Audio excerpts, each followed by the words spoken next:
ستيفنس بقى ارفع المستوى الكرسي زي ما انت كده الامور ماشيه معاك كويس. لا شوي والله انا سقيت النظر حق عبد ارامكو. بالنسبه لك ولا مرتفع عنك؟ ارفع الكرسي، ممكن ترفع الكرسي؟ شويه. لا ايوه ارفع، ايوه يلا كمان ارفعه، ارفع كمان عشان تبقى شايفه بشكل كبير. ارفع الكرسي. خلاص رفعت. خلاص رفعت؟ خلاص انا غلطان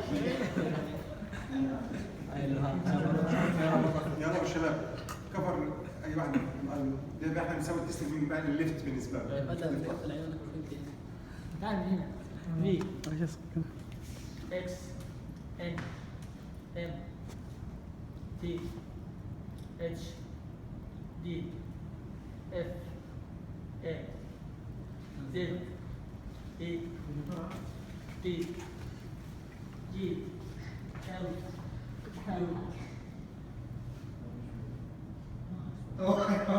سوي شباب سوي. عايز اسمع منه مسامح.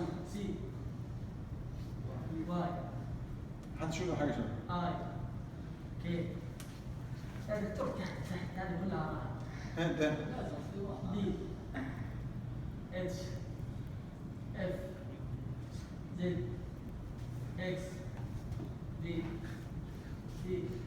طيب بالنسبه لنا هنا كده انا ممكن اتوقف لغايه هنا وهكتب له الريزلت 6 باي 6. 6 منين ده؟ ان المسافه من جالسه 6 متر ده في البسط. والسته الثانيه بتعبر عن النمبر اللي هنا. النمبر هنا.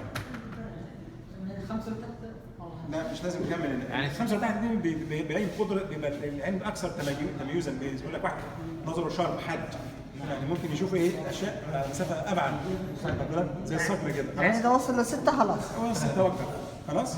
يعني تمام 6 يبقى هنكتب له فيجوال اكت في الايه؟ نورمال. لا مش نورمال، 6 باي 6.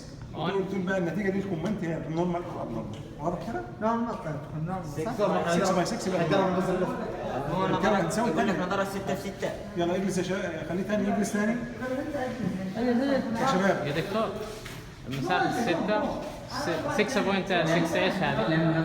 ده الفيجوال اكت اللي احنا قسناه، اللي احنا التست اللي سويناه دلوقتي. و6 ذي اهي. طيب خلينا نكمل وارد عليك عشان بس